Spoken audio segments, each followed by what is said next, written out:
To be able to fly? To be smoke? Or a wolf? To know the night and live in it forever? That's not so bad.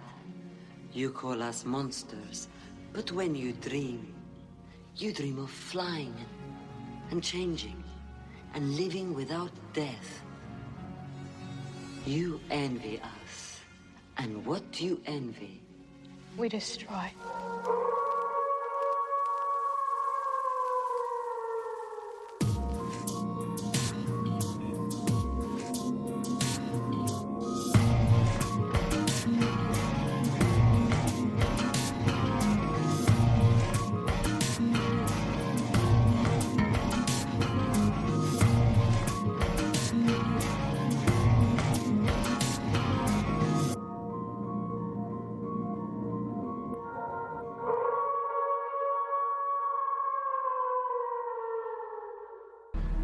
It's true.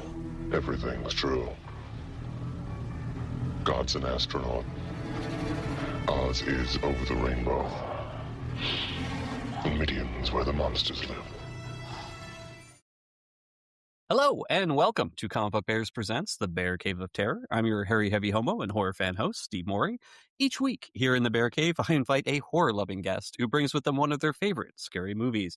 It can be classic, gory, trashy, obscure, well-known, or something probably still banned in Britain. In other words, a thrilling work of cinematic terror that we think you might enjoy. In each episode, we'll dig into the flesh and bone of the film, highlighting our favorite scary moments, as well as stories and details from beyond the screen, all while our guest imparts their deep and possibly concerning love for this week's frightful vision unto you, our dear listener. And with me today, I actually have two guests. One who you might recognize, Caleb Alexander-McKinzie, one of my co-hosts from the Comic Book Bears. Howdy, And then y'all. the other is my husband, Jason Estrada. Hello. And I'm just so happy to have both of you here to talk about this latest movie. And because it is Jason's first time on the podcast, I'm going to be just horrible and throw it over to him and ask him about what kind of horror movies he likes, because I know that he has very specific kinds that he likes, very few. I think it's more, there's a lot of horror films that I don't like. Yes. I mean, I like the creatures. I like things that are fantasy. I like, give me a vampire, a zombie, something that's completely unrealistic in fantasy, and something that does not have a lot of slash and gore. Although, because of what I do and my education and my background is in wigs and makeup, I can sometimes turn off the empathetic part of my body. The reason why I can't watch those movies is because every time somebody cuts somebody, especially like with a knife, I feel it. And so every time I see it, I'm like, oh, I can feel it on my body. But I have no problem if it's a monster. I don't know why, because it's not real. Although I love movies like Silence of the Lambs, but that is more because they don't necessarily show the gore. It's all in the anticipation, and I hate jump scares with every fiber of my being. Well, it's so what you're describing, it's a little bit like burlesque, right? They leave a lot to the imagination. They ask the viewer or the reader or the audience to fill in the gaps, which that is, so actually it's funny because I'm right there with you. I don't like gory slasher stuff, even though I like things in the vein of the film that we're going to be talking about. With me, it's more, I'm kind of like, I like psychological horror. But it's interesting that you say that with your background in makeup and wig and stuff like that. So for me, for a long time, I could not care less about slasher and horror movies. But then for a couple years, I used to contract with a military contractor that facilitated training for the National Guard. And I got to do a lot of the moulage, which is the practical. Oh, you did moulage? Yeah. How did I not know you did moulage? Oh, I did. Yeah, I have to send you some pictures. I make a mean-sucking chest wound. It's some of my favorite work to do. I love moulage work. I love because it's creating stories. Like every time I'm not just putting a wound on somebody. I'm like putting a wound, and this is how it happened, and this is the way, and it's different from like if it was this way. And so for me, I do all the research of like this is how that wound happens.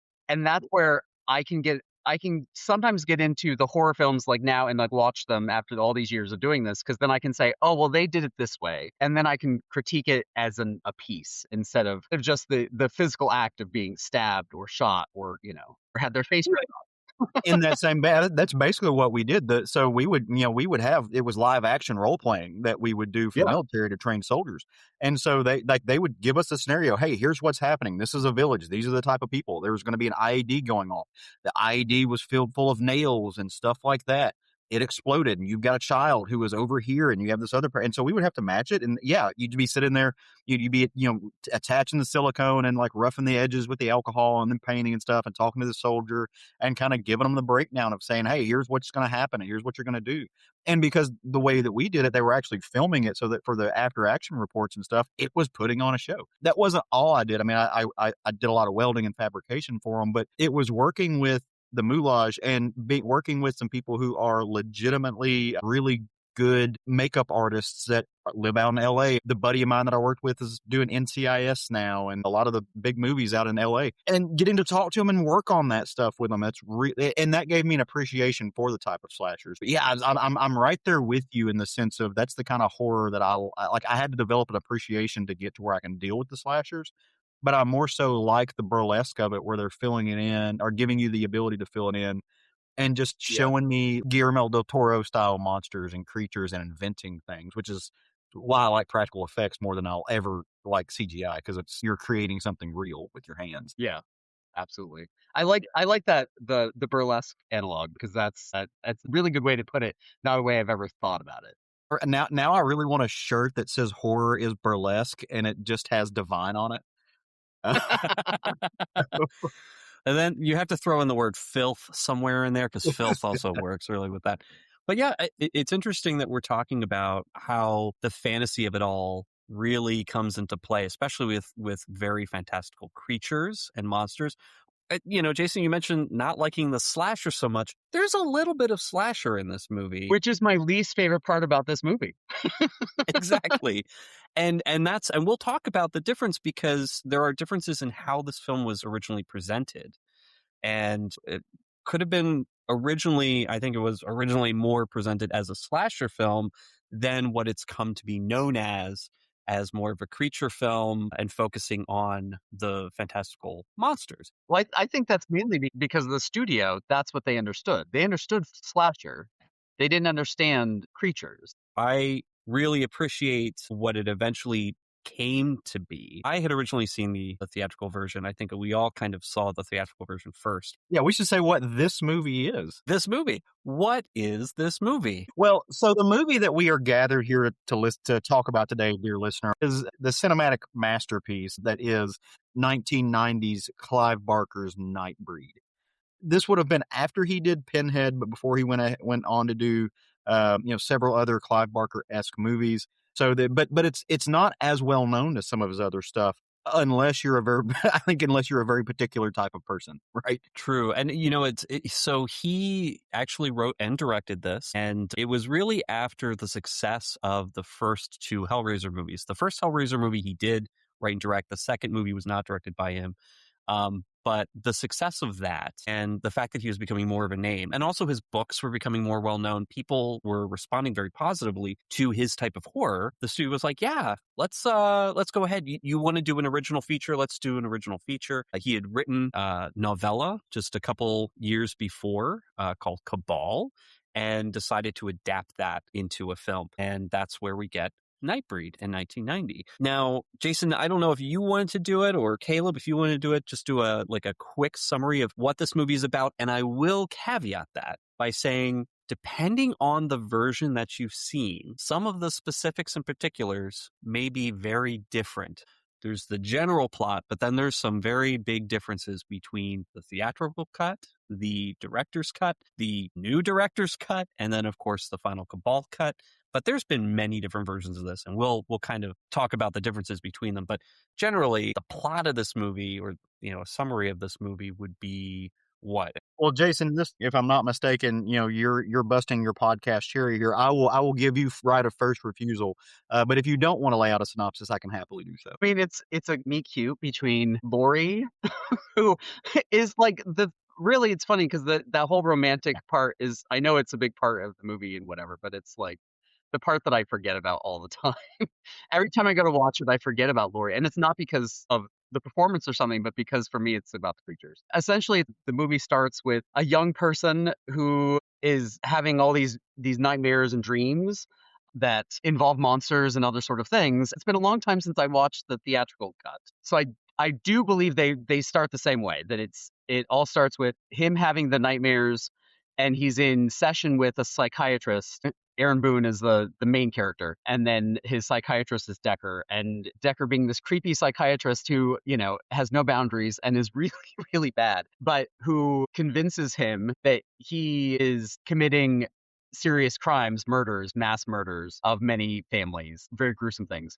No spoilers. I guess we don't have to worry about spoilers. It also came out, over 30 years ago. Come to find out, Decker is actually the person who is committing those things and is using his psychiatry skills to convince Boone that he is the one who is making these things. And then he's having these dreams about this world with all these fantastical monsters, the Nightbreed.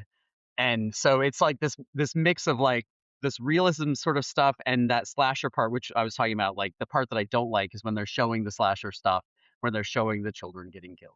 I don't like that. He overdoses on some drugs that the doctor has given him, saying that it's to help him with his symptoms and the things that he's having in his dreams. And so he ends up in the hospital after a night of basically ODing on this hallucinogen. In the hospital, there's another person that he hears talking about the world of the Nightbreed. He takes space off and all these sort of things. He goes to Midian, which is this underground city that has been built by the Nightbreed, the creatures who are hiding. They've come from all over the world, and it's a safe place that's been created for them so that they can stay safe and just live their lives. He goes, he finds them. They say, "You are not Nightbreed because you're an innocent." And he's like, "No, but I've killed all these people." He gets bit by one of the Nightbreed. He gets killed. He comes back to life because the Nightbreed come back to life, kind of like a vampire situation, and then goes back there. And then it kind of devolves into all these other things. He gets in there and he starts meeting the rest of the Nightbreed, realizes that he's one of them. It's kind of accepting them in the community and then pushing back. And the only other thing I think that maybe you didn't mention that does weigh in is we need to talk about is at some point the government gets involved.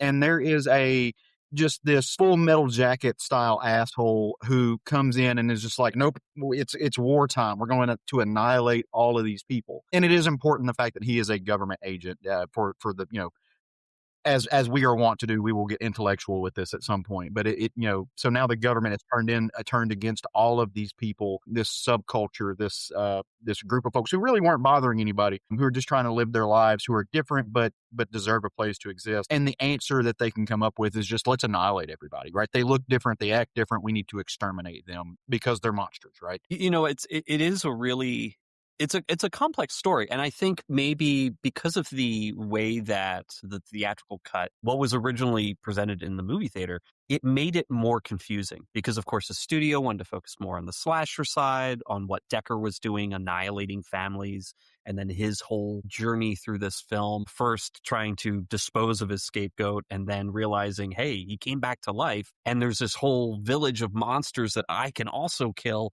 So following his journey a little bit more. And then, of course, that resulted in a very different ending to the fact that Boone really is the central character here. Boone and his relationship with Laurie. And I know she tends to get forgotten a lot. The actress is Anne Bobby. She has a lot of sort of central moments in this movie where she has the opportunity to leave Boone. He dies and she's brokenhearted about it, but she could go back home to Calgary, not a problem. But she follows him. She follows him up to Midian. She gets involved. She meets the Nightbreed herself and ends up saving Babette, who's a little child shapeshifter, and realizes that this is where she needs to be. She wants to stay with Boone, but they can't accept her because she's a normal person.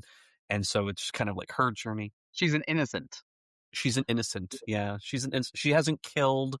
And she's clearly not a monster. She doesn't look like a monster. Because in the world of Midian and the Nightbreed, I feel like there's two ways to get there. There's the born Nightbreed that are the born monsters, from all over the world and all the different mythologies. I think that's what I gathered from it, and also reading Cabal, the original book. That's the world. It's all the old world monsters that don't really have a place in the world because they're kind of obsolete, because there's much worse monsters now that are more sinister. They don't really have a place in the world, and so they need to be safe. And then there's the people that are monsters because of things that they've done, so there is some morality to it. It's almost a sense of you're a cultural refugee. So sure, this wasn't a place or a community that you were born into or a part of, but look, you've been ostracized. Things have gone on, and if you want to get into the morality part, they talk about being innocent, which I think that is a loose term in this movie, because we know, I mean, there's a little monster girl who's out there just withering up and dying because she got hit by sunlight. I mean, she's a child. She seems super sweet. They don't let you know that she's done anything untoward to anybody. So she's arguably innocent too, but she's a monster, right? But they're also willing to take in other people in the sense of giving undesirables at least an opportunity for redemption, right? And I think that's an important part there. I tend to view things, especially, for what we talk about in this as a gay podcast, I view things through a queer lens. When I'm reading books, even if a book it's not necessarily, doesn't necessarily lend itself to queer input, you can look at that and I don't think that's shoehorning something in there. It's part of life. I can also take a Marxist lens to this movie if we want to talk about capitalism. And there's a part of this that you can broach into that, especially if you want to get into the way that the studio didn't understand how to sell this movie. But viewing things through a queer lens, I mean, you've got, like you said, the girlfriend does not fit in, but she takes an opportunity to help, and they kind of embrace her. But it's, in that degree, it's a sense of allyship, right? Like that's the way you can view her character, in the sense of, okay, yeah, you're not one of us, but you protect us, and we will accept you for exactly who you are. And we'll have to figure out some things to work it in, because you've got some stuff going on that we can't really, that doesn't necessarily mesh in. Well, we'll figure that out, but hey, you're cool. Don't die.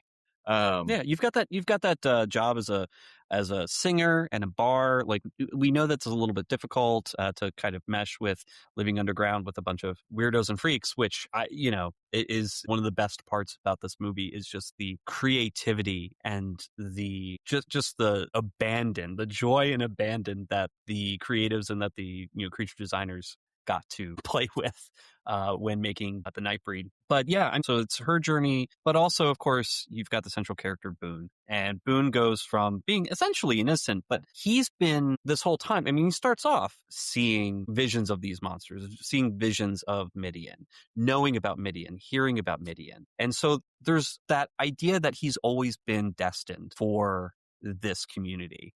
And eventually it's revealed that he is part of the prophecy, that there was always going to be the destruction of Midian, and the breed would have to find a new home, and he would be the one to lead them there. So he would bring destruction upon them, but also bring them salvation, or lead them to salvation. So there's a lot of different storylines that connect here, a lot of different threads. And even the Nightbreed themselves, some of them you're only introduced to for a few minutes, but you get an interesting story out of that. And some you do have a lot more involvement. There's a couple characters in here. Narcisse is the first Nightbreed that he meets. He's the one in the hospital who removes his face. Well, he removes everything around his face. He removes and he scalps himself. I always thought, because I've seen this movie so many times, I always think of it his removing his face, but really he's just removing everything around his face, and he leaves his face and takes off.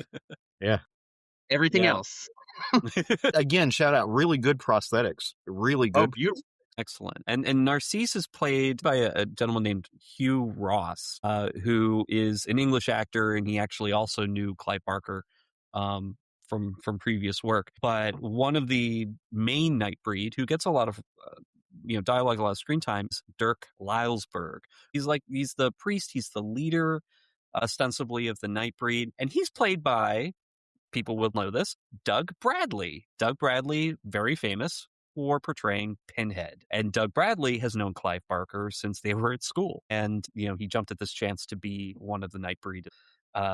Interesting note, though, on the original theatrical cut, his voice was dubbed over by another actor who gave him a German accent, interestingly enough. So it wasn't until the director's cut that he was able to redo his lines for the audio. Which is funny, because that's the original voice I remember. It always seemed there's like the discord. It's like, what... The not mandala effect. Well, kind of, but like it's a little bit of dissonance, yeah. Yeah, I just always have this dissonance when it comes on, because the first time I saw it was that, and so every time he starts talking, I'm like, I remember it being different. Yeah, the whole movie is different every time I see it.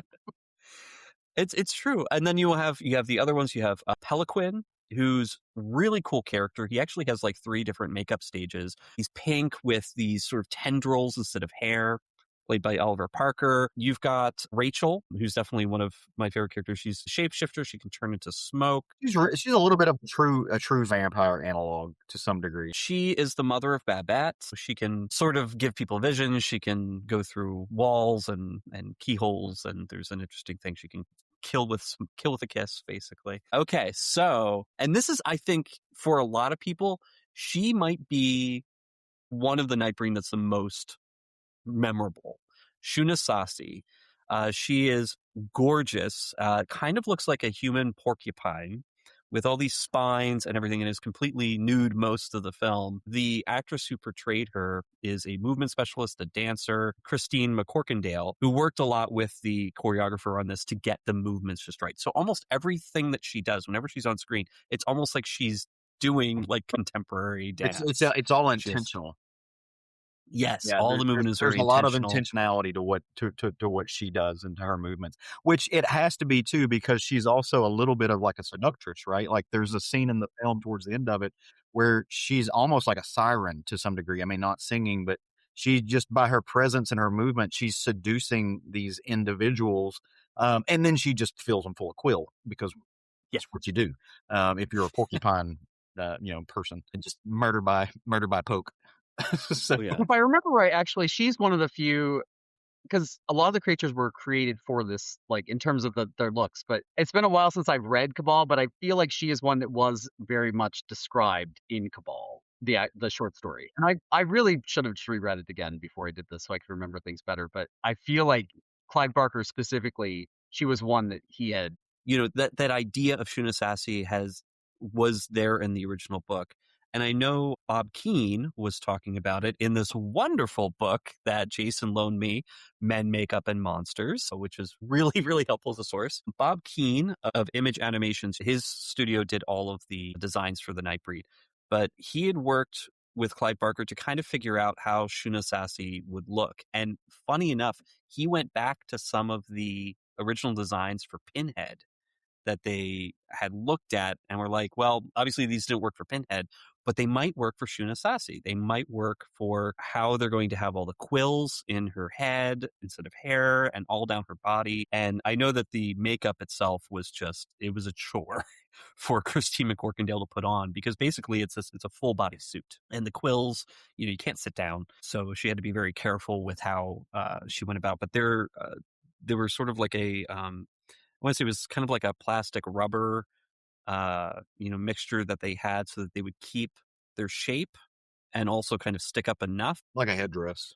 Yeah. But, it was just really, I think in terms of realization from the page to what was on screen, I mean, it's gorgeous transition there to make something real. And look, what we're talking about too, in a broad degree, is just a really appreciation for practical effects, right? For practical costuming. I watched this a long time ago. Watched it probably for the first time as a teenager, sometime in the late 2000s, and maybe once again in my early 20s. But going on from there, I was like, oh, this explains a lot why I love movies like Dog Soldiers, right? Movies like everything Guillermo del Toro does for the most part, where he has these really elaborate and especially Guillermo del Toro, right? Because I think that you if you were to go back and you watch this with a comparative mind, and you're watching maybe Hellboy 2, where he goes down into the fairy market, you're seeing a lot of things that I'd have a hard time believing that at some point Guillermo del Toro did not watch Nightbreed and go, hey, what? There's some good ideas in that from Midian. Let's use this in the fairy market, because there's so much of it. There's using this moment to show, hey, this is how this culture is living. These creatures, these individuals, this community is living, and all of these things are happening in this little world. There is some conceptual connections, if not actual connection, there to what we have seen develop in the last 30 years since Clive Barker made this, or even longer than that. God damn, 35 years. It is a 35-year anniversary. Oh, but you're so young. Let's talk about. I watched it when it came out. But I mean, that's a really good point. Like, some of these designs are so fascinating, and yet when there is a scene in the movie where Laurie essentially goes on a tour of Midian, she kind of pushes her way down the stairs and is like, "I'm going to go find Boone. I need to see what's what," and gets introduced to all these different creatures, all these different Nightbreed. just going about their lives. Some of them are doing incomprehensible things, and some of them are just feeding their pets or just hanging out or having some dinner. Having some allusion to intimate relations. That brings me to just a general question for both of you. Do you have a favorite Nightbreed? Caleb, out of all the designs, like, who's your favorite? Pelican, played by Oliver Parker. That would definitely be my favorite, because you actually get some personality for him too. Not only do I think his design is cool, and it is general. I mean, number one, he looks like a badass Star Wars character as well. I feel like one of the Sith Lords from one of the prequels is very much influenced by his design. I can see some Darth Maul in him. Yeah, absolutely. Well, and there's a Jedi. There's a species in the Star Wars universe of, like, and one of them is a Jedi, and he's got he's green, but he's got all these tentacles going everywhere. Well, and it's not another kind of possibility, because Bob Keane worked on all the original Star Wars. And that makes a lot, conceptual continuity again, that makes a lot of sense. But no, he's mine, and not only just because of the visual aspect, but because you also get a kind of a full character arc with him to a degree without them really trying. So he's one of the first two people that actually meet Boone. And when they encounter him, they're not really sure what to do with him, because he's an innocent, right? He's not supposed to be there. They perceive him as an outsider. And to some degree, they want to protect their own community and, not, invite trouble. On the other hand, they're also fighting against maybe some of their worst, call them natural urges or impulses or things like that. And as he tells Boone at one point, you're an innocent, you're a person, and that means you're meat, and I can eat you. Of course, the other guy's going like, no, we don't do that anymore. Like, we've evolved past that. That's wrong. If you do that, you'll be ostracized too. We don't give in to those urges and impulses. And he's the one who actually bites Boone, right? Which allows Boone to pass away and to be resurrected, which plays heavily into the Judeo-Christian aspect. And the place is called Midian, right? Midianites.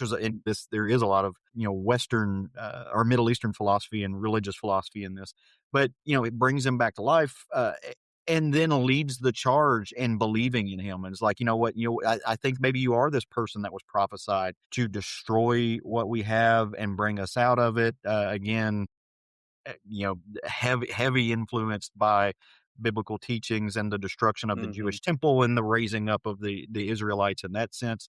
Clive Barker, of course, knew all of that and is lacing that into this. Again, heavy metaphor, but for me, it's him. He was just a fun character to watch and to figure out, especially because a lot of it's just happening on the periphery. So that's mine. Jason, same question. I mean, I have several, because this is the reason, one of the many reasons why I chose to go into the career I went into, because I saw this and I was like, I want to do that. I've done that in the past, but I don't do that for a living now. But I really enjoy Saucy. I think her design is beautiful. I think the way that the quills move on her as she's dancing around, and there's such beautiful movement with them, and the way the team was able to make that happen. I'm horrible with names, so I just always refer to him as Moonface, but that's Kinski, right? Yeah. So he, I think it's a really interesting, because it's not a whole lot of change in his body, but the connection to the face is so beautifully done. And then I really like Dom. He's the overweight Nightbreed that have the tentacles that comes out of his belly. He's a little bit more like a comic relief in the moment, because like during all the action fight scenes, all the stuff's happening, and he's just kind of this like jolly guy. He's like, oh no, don't hurt me. And then these tentacles come out and come around his face. And for me, one of the reasons why I love that character specifically in the design is because it's very, very Clive Barker in terms of, like if you read any of his other novels, like Imagica, which is one of my all-time favorite novels ever, you get into this world and he describes these characters, like I think they're really interesting, the practical effects that are created, and just because they're images that have stuck in my head for over 30 years.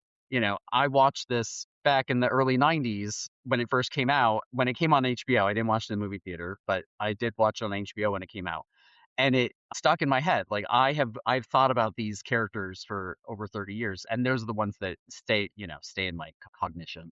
No two characters in this are the same. Right, and that's why it would have been very easy for them to be like the Nightbreed or a race, or maybe there are a couple different races, and we've got all werewolves and all vampires. There's one character in here who looks a little bit like Tony from Candyman, but he's a devil, right? And they could have all done that, but they avoided that, and I feel like they really went to the makeup artists and they gave them a just thing and said, "Hey, here's what this movie is about.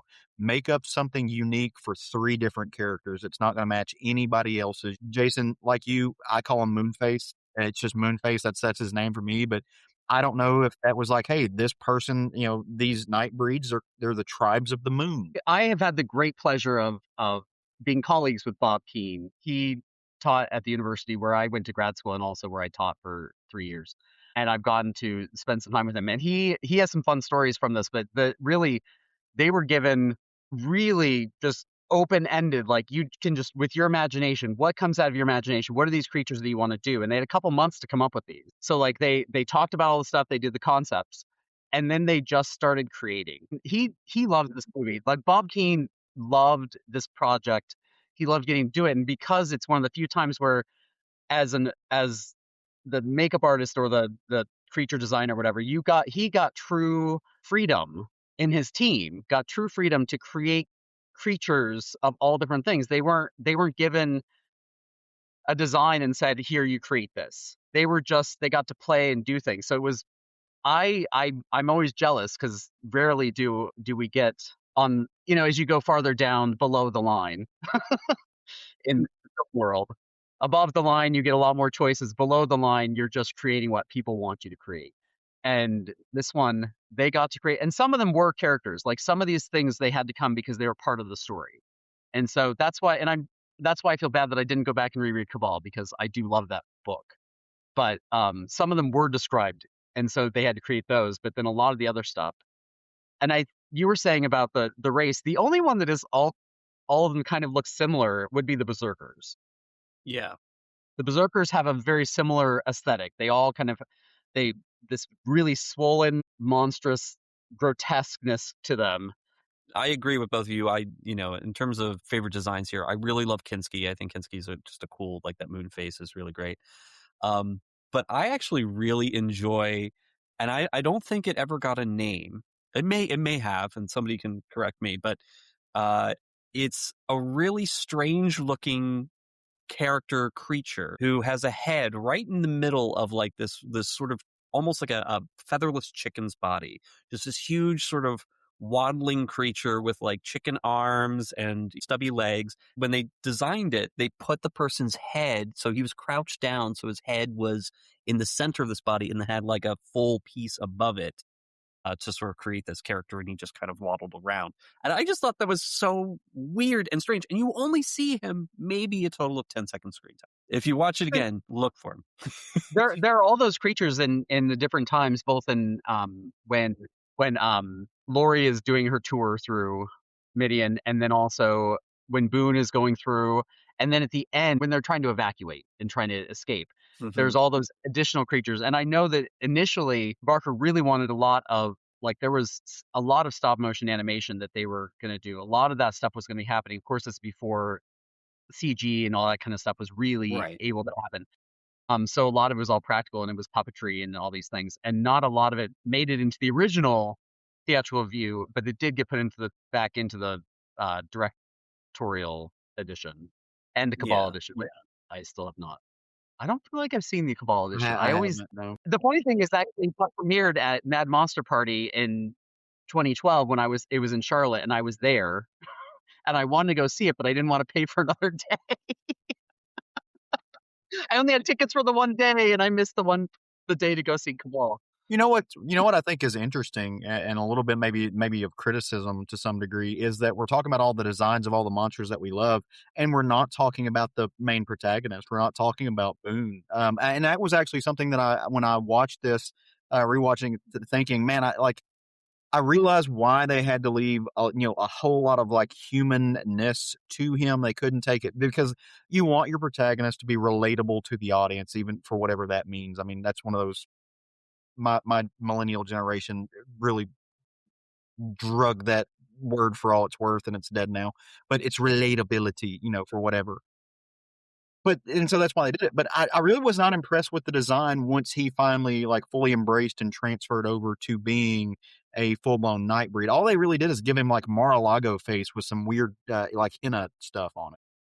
So I have something to say about that. There's actually a lot more to that design than you might realize, and then I realized the designer on that is a man named Little John, who works for Bob Keane. They basically created sort of a false skin over his entire face and built these channels in it. So all the swirls, all the symbols, everything, and had expandable bladders. So when he starts transforming, if you look carefully, the channels open while that's all practical. None of that is animation. Right. None of that is anything. They do some like light work that happens over it, but all of that allows him to transform without necessarily cutting away. So you see his face and then the channels open up. And it's very quick. And obviously, depending on how they edited it, the version that you saw, you may not have noticed it as much. But it's an interesting thing that you would say that he's relatable. Yes, he's human and human appearing, but there's a point where when Laurie takes him to the motel and everybody's dead in this motel, he pushes her out the door. And it's not necessarily clear, I think, in the theatrical cut, what's happening. But it's made much clearer after the fact when he's arrested and dragged to the town jail.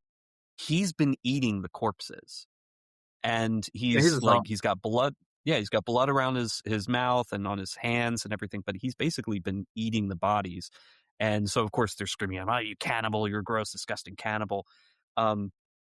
And I think at that point, that's where you do have the split. It's like he's no longer human. He has a very different way of looking at things. He's eating corpses. He's a ghoul, essentially. Not just a vampire, but like a full-on ghoul. And yeah, he looks normal and he can look normal, but his humanity has transitioned into something very different. And now he's a Nightbreed. Yeah, I mean, I think most of the makeup is successful. Just a quick little bit of trivia. There were about 200 to 250 unique Nightbreed designs that the team made. That's insane. And it all ended up on film somewhere. Most of it did get cut, but they made all 200 to 250. And they were all at the studio and, in makeup. Some of them were pretty simple. Some of them were just like feathers all over, but some of them were much more involved. Jason, you were talking about the freedom for these people to create. I can't imagine that happens a lot, unless you have a boutique film kind of like this, because the studio just basically was like, here's a bunch of money, go make your movie. But don't make the movie that you want to make, or don't release the movie. We'll fuck it up afterwards, but you make a great movie and then we'll just destroy it. You take your 2-hour movie and we're gonna cut it and cut it and cut it and cut it down to an hour. Well, and again, so I mean, yeah, capitalism reared its ugly head and took its toll on this movie. There's lots of things written about this aspect of creating Nightbreed, but the long and short of it is the studio, they did not get what he was trying to do. Either that or they were completely opposed to it, because there were some comments made about, well, we don't want to give people the idea that the monsters might be the good guys. And Clive Barker sitting in that meeting going, guys, it's gone over your head at this point. Right? Like if we're not giving the people the illusion, this is a metaphor. This is saying that, hey, those things that you call monsters because they're different really aren't that bad. And who is the true monster at the end of the day, right? The people going in to exterminate these people are doing it. And of course, Clive Barker being a gay man, a very particular type of gay man who is into a particular type of subculture and stuff as well. I think that's important to bring into that. Because it's not only just that, he's not just dealing with people gay is bad. It's not only are you bad because you're gay, but you're into leather and BDSM, and that's even worse, right? And somehow, and that's, I think, the metaphor of the berserkers. There's a version of that's even worse, and we keep that underneath. He's kind of created this tiered structure and tiered system of the metaphor. And the studio were just like, yeah, we don't want to do that, and we just want to make a monster slasher movie. We don't have time for your, for your intellectualism or your deep thought into culture. Look, horror is political. It has to be. Clive Barker does that in all of his stories and all of his books too, but the studio just did not understand how to make that work, which is why you have the theatrical cut, which is not great, and really misses a lot of the point. And then you get the director's cut, which is like an hour and 40 minutes long, which is better. It's great. And then the one that I have not seen, which is the Cabal cut, and I have not seen that one to speak on it. But I'm glad the powers that be were able to do another cut of this movie to really make it blossom and to give it some of the context that it needed, other than just being a really schlocky monster movie. You look at this movie and you've got an ongoing metaphor for queer culture and the assault against queer identity and the extermination of queer people. You've got a overarching umbrella metaphor of Judeo-Christian history and lore built into this. In a lot of ways, the main protagonist is Moses, going into Midian, where he's not exactly one of them, but it ends up being accepted. You go into the biblical history of the Midianites, that was where Moses kind of hung out for 40 years because he was living in shame for committing a murder and ended up siring a son there, right? That's very important to that mythology. If you're listening, don't get mad at me. I'm not belittling your faith. I'm not belittling that. It is a mythology, though, and he's playing with that. There's so much in here that they stupidly passed up on the chance to make something beautiful the first go around, and he had to circle back and do it again to make something that was better than what it was, maybe not as good as what it could have been, because you can't put toothpaste back into the tube, so to speak. Actually, that's a perfect way of stating it. And he did say pretty much the same thing. You can't put the toothpaste back in the tube. You can recut it as many times as you want, but his final vision, I don't think ever really was able to be presented. And the Cabal Cut, I believe, is the closest that it's come. But a lot of that was really brought on by the fans, by the people who this movie touched, who saw themselves in the Nightbreed of Midian, or who saw some kind of familiarity with having this deviant subculture who just wants to be left alone. They know they're different. They know that they don't mix with the normal people. And yet it's the normal people that are the ones seeking them out to destroy them. They're not hurting anybody, but they're different. They must be destroyed. It's very much, a queer metaphor for, America or any place from whether it's the 60s or before. It feels very, very now. Yeah, or very now, exactly, where we're not going to leave you alone. We're going to bring the fight to you. To get into something that we would be remiss if we did not talk about. We've been talking about the design of the monsters, the metaphor of the monster and stuff. But one thing, and we've only barely touched on, is the fact that there is a psychiatrist, a human psychiatrist, who ends up just being possibly one of the most monstrous characters in the movie, right? And he's just a man doing sadistic things to hurt people for the sake of hurting people. And he's manipulative and he's gaslighting and he's abusive both physically and mentally to people that are dependent on him. And he's a piece of shit. He's also a piece of shit that is played by David fucking Cronenberg. I love Cronenberg. I really do. And I think in this movie, he plays the skeeviest, slimiest, most uncomfortable. Like, I can't imagine a world where the police would actually look at this gentleman who's just sliming his way over and instigating himself into these investigations and not want to just go, get away, please, because he's gross. And he's also killed 30 families. It's a very memorable character, a very memorable appearance, the leather mask with the two button eyes and the zip mouth. Yeah. Which Steve, how does he see? How does Decker see? I don't know. How? Because he wears glasses too, which is another. He wears glasses, and somehow they fit under the mask. But what's really awful about this character is that he presents himself as this expert, as this height of knowledge and understanding of the human condition, and he might be right. The human condition is one that seeks out difference and tries to eliminate it. When he does finally let the mask that he's wearing slip, his human mask, he reveals that he finds any type of family, the fact that they make more, that they breed, they need to be eliminated. They need to be exterminated. And here's a perfect example of deviance that needs to be eradicated. And he's so joyful, he doesn't even hide. In the last assault, in the final assault on Midian, he brings his knives and puts his mask on. I was like, I'm going to go to town. This sounds like fun. Yeah, at that point, the chaos that he's created,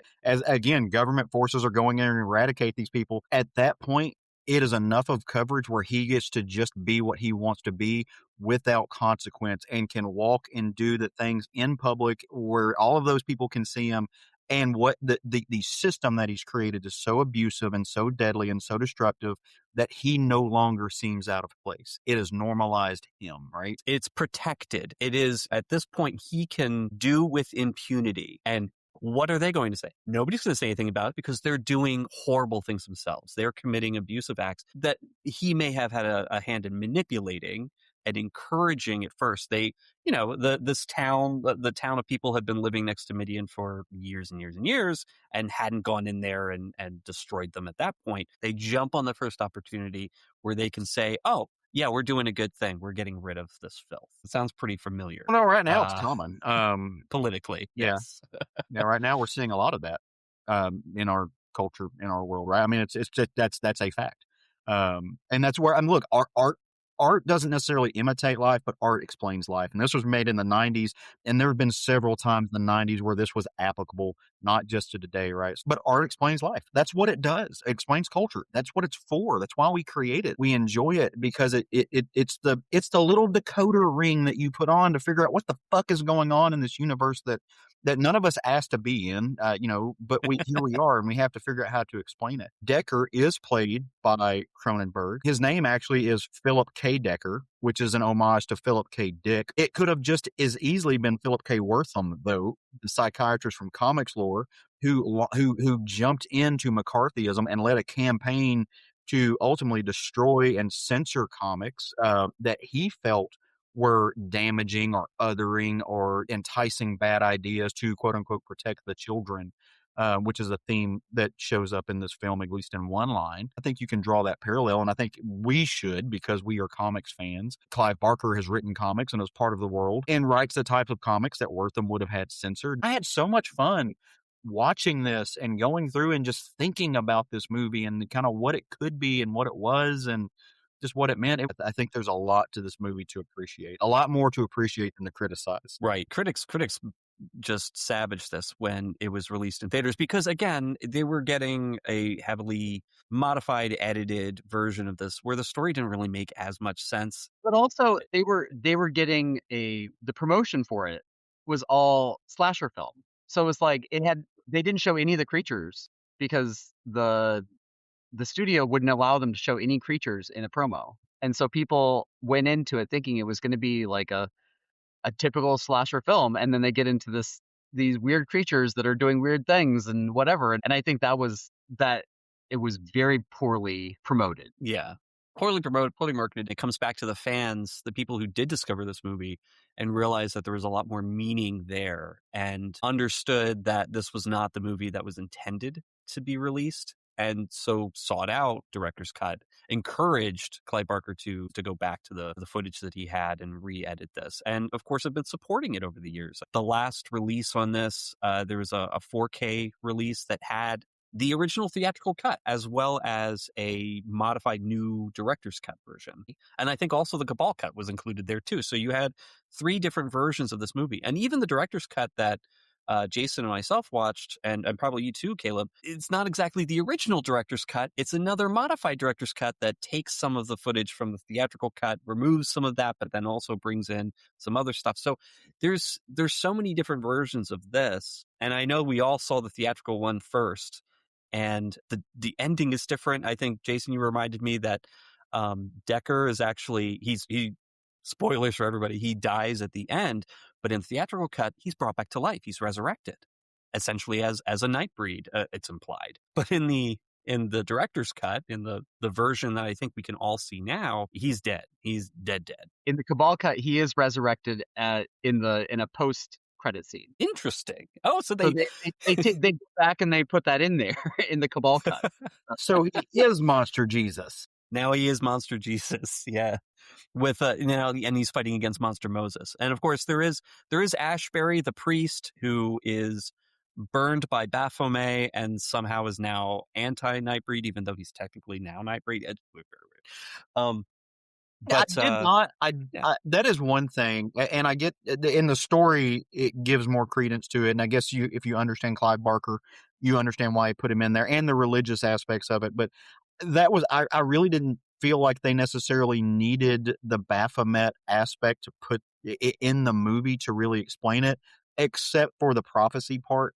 if we didn't have the prophecies, we wouldn't have Ralph McQuarrie's beautiful print maths that he did for all those scenes. All that stuff, the visuals was done by McQuarrie, who did Star Wars. Like the cave paintings. Yeah. Well, the cave paintings, but I mean it's an early film technique where, before they had CG, and they would paint these beautiful scenes, and then they would shoot. Sometimes it was double shot, so like sometimes it would shot and then they would add it in, because they would still film with the green screen and then add in these beautiful things sometimes. But it was basically the predecessor to the green screen. It was a predecessor to all that CG. And you would have these artists that would paint these beautiful backdrops. Most of Star Wars is beautiful backdrops. It's not, and they're a lot of times they're miniature. They're not. It's not like a giant wall of stuff. Sometimes it's just a 24 by 36, and they're shot in such a way that they can get all that detail, and they're beautiful paintings. Scenic painting is just a phenomenal art form that does not get any credit because it's just background.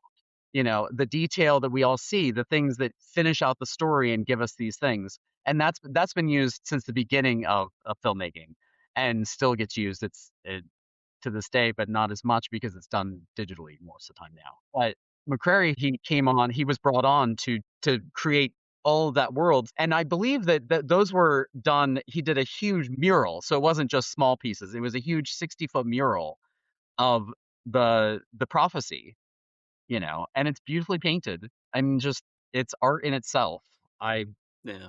So you come from a background where I know you do a lot of stage stuff, a lot of work for stage and stuff like that. Do you feel, and I would absolutely agree with you, that this kind of painting, this kind of effects work, number one, is becoming a lost art as far as film goes, at least, big budget film. Do you think it still gets a lot of credit in the stage world, or as much as? I mean, that is stage work. I mean, that's theatrical work. Some of my dearest friends, one of my best friends, Susan Crabtree, she teaches scenic art. It's what completes the thing. That's what creates the world. I mean, I think between costume, wicked makeup, and scenic painting, and also the design, I think to really immerse yourself into the world, it's that. All the visuals. Yeah, in literature, there's a concept called verisimilitude, and I think that's exactly what you're talking about. It's like, can you write this in a way that allows you to forget that you're looking at a stage and a production, and like can you immerse yourself into this world and into these mannerisms and into the scenery? And I think they do a great job with that in this film. Just some beautiful techniques that are doing this. We mentioned Baphomet as a character or as a concept. He's essentially the god for them, but he's also protecting them. But he was also the previous savior, found where they needed to go, created the space for them, and then invited all these different cultures, which is, we talked about there being, over 200 different characters created. I mean, he, from all these different mythologies, all these things, he invited them to this place where they could be safe. Yeah. And his design, like the way that they present him too, beautiful design. It apparently took a lot of work to get the actor into that makeup, because it was an actor in the makeup, not just a statue. And then, of course, at the end, they take his body parts and they wrap them up and they leave with them. But it's just a gorgeous way of showing, hey, this is the glue that holds everybody together, but eventually he will be reunited. He is still around, and he is going to find the next place, and they will find him where the next place of safety to be. Yeah. So Boone is there to guide them to the next place of safety, which is back to him. So you mentioned Wortham really quickly, and I wanted to just bring this really back to an interesting thing that maybe some of our listeners might be interested in. There have been at least two, actually technically three, comic book series based on Nightbreed. The original one was done in 1991 by Epic, which was part of Marvel. It's a 25-issue series. It was originally adapted. The first 4 issues were just based on the script of the film. So there are some differences with the movie, but the other 21 issues are what happens after. And it's interesting because it's being interpreted by so many different writers and artists that there's not a lot of consistency to it. There's something to be enjoyed in the chaos and the creativity that comes out of let's take these Nightbreed characters, let's take the situation of them being, released in a diaspora, basically, to find a new home and see what happens. Are there other Nightbreed that are out there? Are there new Nightbreed that have just come into existence? Some of Clive Barker's other creations, like Rawhead Rex, make appearances. So it's a really interesting comic series. Not great, and it's not very consistent, but it is interesting. You've got Colleen Duran and Mark Texeira, are doing some issues. E.G. Chichester, Brett Blevins. There is also a graphic novel series, a 3-part graphic novel series where the Nightbreed fight the Cenobites from Hellraiser. They're apparently mortal enemies. But then also Mark Andreyko in 2014 worked with Boone Studios and Clive Barker and created a new adaptation of the movie and the book Cabal. And that ran for about a year, 12 issues. Artist who worked on it was Piotr Kowalski, as well as Emmanuel Zerks and Riley Rossimo. So it's out there if you're looking for it. The Boom Studios one has been collected in graphic novel form. I think there's 3 volumes to it. And if you love these characters, you get to see them in different ways. So, I recommend those. But I just want to throw that out there for any comic lovers listening. But yeah. Oh, so I have to say, I'm extremely grateful that both of you wanted to talk about this movie. Jason, thank you for coming on. I'm super happy that you got to come on and talk with us about Nightbreed, because I know how much you love this movie, and I know how much this movie has meant to you over the years. And Caleb, thank you again also for coming on and talking about how cool Nightbreed is and the fact that there's so much in this movie. And I know we only touched sort of like the tip of the iceberg, really, in the meaning. And Clive Barker himself he's an iceberg. This is one of my favorite movies as well, favorite horror movies, and just getting to talk about how deep the story really goes if you really dig into it. And of course, how disappointing sometimes, a movie that is as unique as this can get buried by studio politics, bad promotion, bad editing, torn to pieces by critics who just don't want to or can't understand what it's about. And, I'm just very grateful again, also to the fans who are out there who over the years have encouraged, the property rights owners, Clive Barker himself, and, anybody who has the ability to re-edit this and put it out and continue to put it out for new audiences to discover. Thank you for having me, having us. Thank you for giving me a chance to chat about this. Thank you very much. I'm glad I did it. Reluctant husband approved. You've just listened to another episode of the Bear Cave of Terror, and if you haven't seen Clive Barker's Nightbreed, or after listening to us are struck with an irresistible compulsion to watch it again, it is streaming on Amazon Prime, Tubi, and Pluto TV, specifically the most recent version of the director's cut. You can't stream the theatrical cut, but it is available to purchase in a physical 4K version with the 3 major versions, theatrical, director's, and the Cabal Cut. And Jason, if listeners would like to get in touch, how would they do that? I'm not really in the public eye. I do have an Instagram, which is private, but and has 5 total posts over the last 10 years. But Jason Kyle Estrada, Jason Kyle Kyle Estrada Estrada. That's it.